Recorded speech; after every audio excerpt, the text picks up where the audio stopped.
এই সমস্ত anti social যারা তারা বিভিন্ন ব্যানার নিয়ে ঘুরে বেড়াচ্ছে আর তাদেরকে নিজেদের ব্যানারের তলায় নিয়ে আসছে, এ সমস্ত কটাকে ঢোকানো উচিত। আর আমাদের সরকার ঢোকাবেও, সব ভিডিও আছে। এই ককরোচ জনতা পার্টি এবং তার সঙ্গসাথী যারা দেশের বিরুদ্ধে আন্দোলন করছে তাদের বিরুদ্ধে আওয়াজ তোলা উচিত। বিধানসভায় আমাদের বিধায়করা এর বিরুদ্ধে বিরোধ দেখিয়েছেন, কালো ব্যাচ পরেছেন। তারা পড়ুয়াদেরকে নাচাচ্ছিল, পড়ুয়ারা পরে বুঝতে পেরেছেন যে তাদেরকে বড় হিসেবে ব্যবহার করা হয়, তারা সরে গেছেন। তাদের আন্দোলন ছিল 1 পয়েন্ট, ঠিক আছে, শিক্ষামন্ত্রী পদত্যাগ করেছেন। আমাদের সরকারও বলেছেন, মাননীয় মোদীজি সরকার বলেছেন যে ছাত্রদের স্বার্থ সর্বোপরি। কিন্তু যারা ছাত্রদের ব্যবহার করছিল তারা এখন রাস্তায় বসে গেছে। বলুক, বক্তব্য রাখার অধিকার সবার আছে, তার মধ্যে যুক্তি থাকা উচিত। বিভিন্ন রাজ্যে পেপার লিক হয়েছে, সেগুলো কংগ্রেসি রাজ্য আছে, আপ রাজ্য আছে, পাঞ্জাব আছে, তেলেঙ্গানা আছে, সেখানে শিক্ষামন্ত্রীর পদত্যাগ কেউ চায়নি। আর যাদের সরকার তারা এখানে শিক্ষামন্ত্রীর পদত্যাগ চাইছে, তার মানে বোঝাই যাচ্ছে এর পিছনে একটা কিছু উদ্দেশ্য আছে। রাজ্যের ভালো কথা, এটা মাননীয় প্রধানমন্ত্রীর যে কাজ, উন্নয়নের কাজকে যদি কেউ সাপোর্ট করে ভালোই তো। দেশের জনতা যাতে আরও লাভ পায়, ভালোভাবে উনি কাজ করতে পারেন উন্নয়নের, বাকি পার্টি যারা আছে তারাও সাপোর্ট করুক।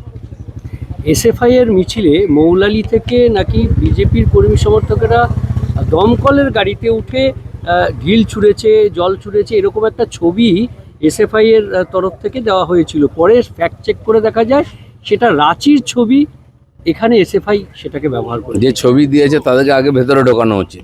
এই সমস্ত অ্যান্টি সোশ্যাল যারা তারা বিভিন্ন ব্যানার নিয়ে ঘুরে বেড়াচ্ছে আর তাদেরকে নিজেদের ব্যানারের তলায় নিয়ে আসছে, এ সমস্ত কটাকে ঢোকানো উচিত। আর আমাদের সরকার ঢোকাবেও, সব ভিডিও আছে। দাদা, আজকে সংঘ পরিবার পথে নামছে, ছাত্র শিক্ষক অধ্যাপক শিক্ষাকর্মীরাই মহামিছিলে থাকছেন। মূলত যেভাবে গুন্ডামি চলেছে সেই প্রতিবাদে তারা আজকে রাস্তায় নামছে, যে কিভাবে দিল্লি থেকে গোটা দেশ জুড়ে চলছে এই ধরনের গুন্ডামি বা অন্যান্য বিষয়। সমস্ত দেশবাসীর এই ককরোচ জনতা পার্টি এবং তার সঙ্গসাথী যারা দেশের বিরুদ্ধে আন্দোলন করছে তাদের বিরুদ্ধে আওয়াজ তোলা উচিত। বিধানসভায় আমাদের বিধায়করা এর বিরুদ্ধে বিরোধ দেখিয়েছেন, কালো ব্যাচ পরেছেন। তারা দেশ জুড়ে বিরোধিতা হয়। এরা ভেবেছে যা ইচ্ছা করতে পারে, এটাই গণতন্ত্র, তা চলতে পারে না। দেশের বেশিরভাগ জনতা এদের বিরুদ্ধে আছে, এটা একবার তো প্রকাশ করার দরকার আছে। এই প্রসঙ্গে আরেকটা বলছি যে বিরোধীদের হাতে তাহলে পেন্সিল রইল, যে শিক্ষামন্ত্রীর পদত্যাগ করে দিলেন এবং পড়ুয়ারা তাদের যে আন্দোলন সেটা তুলে নিলেন। কাজে বিরোধীদের যারা পড়ুয়াদেরকে নাচাচ্ছিল, পড়ুয়ারা পরে বুঝতে পেরেছেন যে তাদেরকে বড় হিসেবে ব্যবহার করা হয়, তারা সরে গেছেন। তাদের আন্দোলন ছিল 1 পয়েন্ট, ঠিক আছে, শিক্ষামন্ত্রী পদত্যাগ করেছেন। আমাদের সরকারও বলেছেন, মাননীয় মোদীজি সরকার বলেছেন যে ছাত্রদের স্বার্থ সর্বোপরি। কিন্তু যারা ছাত্রদের ব্যবহার করছিল তারা এখন রাস্তায় বসে গেছে। আর এরকম বারবার চেষ্টা হয়েছে, প্রত্যেকবার বিফল হয়েছে, এবারও হলো। কিন্তু এই সমস্ত লোককে চিনে রাখা হয়েছে সাধারণ মানুষের, এরা যেন সমাজে কোনো জায়গা না পায়। দাদা, দিল্লি পুলিশের ফেস রেকগনিশন সিস্টেমে 2873 জন অপরাধী ধরা পড়েছে, কিন্তু তার গতকাল রাতে আবার সিজেপি বৈঠক করেন এবং তারপর দেখা যায় আসাম এবং যারা মূলত বিহারে যাদের বিরুদ্ধে অভিযোগ হয়েছিল তাদের অভিযোগ তুলে নেওয়া হয়েছে। কোথাও কি শান্তি ফেরাতে সরকার এই পদক্ষেপ? না, সরকার তো শান্তি চাইবেই। ওরা রোজ কিছু করবে আর সরকার দিয়ে তার পিছনে লেগে থাকবে, সরকার তো অন্য কাজ আছে। কিন্তু এটাও ঠিক, যারা এই ধরনের অব্যবস্থা নির্মাণ করবে, আইন শৃঙ্খলার সমস্যা তৈরি করবে, তাদের বিরুদ্ধে সরকার ব্যবস্থা নেবে। না যারা কোথাও না কোথাও গিয়ে কাউকে সামনে নিয়ে এসে ভাড়া দিয়ে লোক নিয়ে এসে গন্ডগোল করবে, যেটা কলকাতায় চেষ্টা হয়েছিল।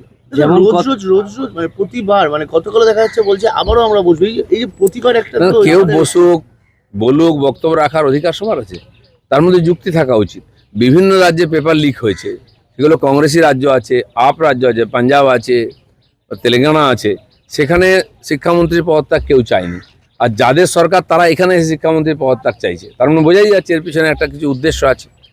যেমন কথা তেমন কাজ। রাজ্য সরকার কাটমানি সিন্ডিকেট সংক্রান্ত যে সমস্ত কার্যকলাপ, বেআইনি রাস্তায় কর, টোল, এর বিরুদ্ধে টোল ফ্রি হেল্পলাইন সেটা নবান্নে আজ চালু হতে চলেছে। কি বলবেন? সাধারণ মানুষ যে কোনো জায়গায় সমস্যায় ভুগলে সবসময় পুলিশ কমপ্লেন নেয় না, তো সেই জন্য সরকারের কাছে ইনফরমেশন আসা উচিত যে কোথায় কী সমস্যা চলছে, নাহলে সমাধান কী করে করবো। এই ধরনের সব ধরনের এই ধরনের টোল ফ্রি নম্বর বিভিন্ন ডিপার্টমেন্ট থেকে আসছে, আমাদের পঞ্চায়েতেও আছে।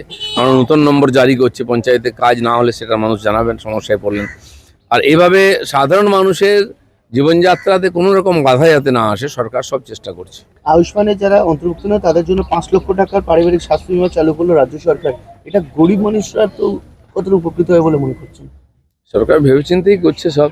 অনেকে হয়তো তার আওতায় আসছেন না বা তাদের নাম আসেনি, সেসব লোককে, আগে তো স্বাস্থ্যসাথী ছিলই কিন্তু কার্ডটাই ছিল, কাজ হতো না কিছু।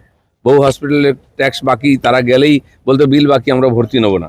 তো আমরা দুটোই, যেটা আগেও বলেছিলাম আমরা, যে দুটোই দিক, কেন্দ্র সরকার দিচ্ছে, নেবো না কেন আমরা? সাধারণ মানুষের জন্য দিচ্ছে, সাধারণ মানুষের টাকায় সমস্ত প্রকল্পের লাভ আমরা সেটাও নিয়েছি। বাকি যারা বঞ্চিত হবেন, রাজ্য সরকার তাদের সঙ্গে আছে, তাদেরকে সব রকম সহায়তা আমরা করব। এবার জাল সার্টিফিকেট দেওয়ার অভিযোগ অভিষেক বন্দ্যোপাধ্যায়ের বিরুদ্ধে। জাল ডাক্তারি সার্টিফিকেট বিদেশ যাত্রার জন্য দিয়েছেন, আগেই আদালত বিদেশ যাত্রার অনুমতি খারিজ করেছিল, তারপর এই জাল ডাক্তারি সার্টিফিকেট, কি বলবেন? এই যে কোনোভাবে বাঁচার চেষ্টা হচ্ছে অপরাধ থেকে, এবং তাতে যারা সহযোগিতা করছেন ডাক্তারের মতো লোকেরা, তাদেরও সাবধান থাকা উচিত। কেন এই চক্রান্তের মধ্যে তারা পা দিচ্ছেন? কেউ হয়তো ভয়ে বা বিশেষ পরিস্থিতিতে দিয়েছেন, কিন্তু অন্যায় করলে তো সাজা পেতে হবে, ইনকোয়ারি হবে সব। দাদা, জীবন চলাতে বিজেপি কর্মীকে কোপানোর অভিযোগ ভালো আসছে এবং গুলি চালানোর অভিযোগ তৃণমূলের বিরুদ্ধে আশঙ্কাজনক অবস্থায় ভর্তি মানে নতুন করে মাথাচাড়া দিচ্ছে কাদের উস্কানিতে? ভাঙড় এলাকা, জীবনতলা সবসময় উপদ্রুত এলাকা, বিশেষ করে ওখানে সংখ্যালঘু যারা হিন্দুরা, তারা খুব ভয়ের মধ্যে থাকেন। অনেক ঘটনা হয়েছে, সেগুলো তদন্ত হচ্ছে, সাজাও হবে, কিন্তু এখনো পর্যন্ত ওখানে অপরাধীদের যে দবদবা, তারা রাজনৈতিক শেল্টারে থাকে, তারা এখনো এই ধরনের কাজ করে যাচ্ছে। ধীরে ধীরে সরকার সব ব্যবস্থা নেবে এবং পরিবর্তন করবে। চলুন। পরীক্ষা বিল নিয়ে আজ ফের উত্তপ্ত হতে পারে সংসদ, আজ বিল নিয়ে আলোচনার সম্ভাবনা। দেখুন, সরকার এই সমস্যার সমাধানের জন্য বিল নিয়ে এসেছে।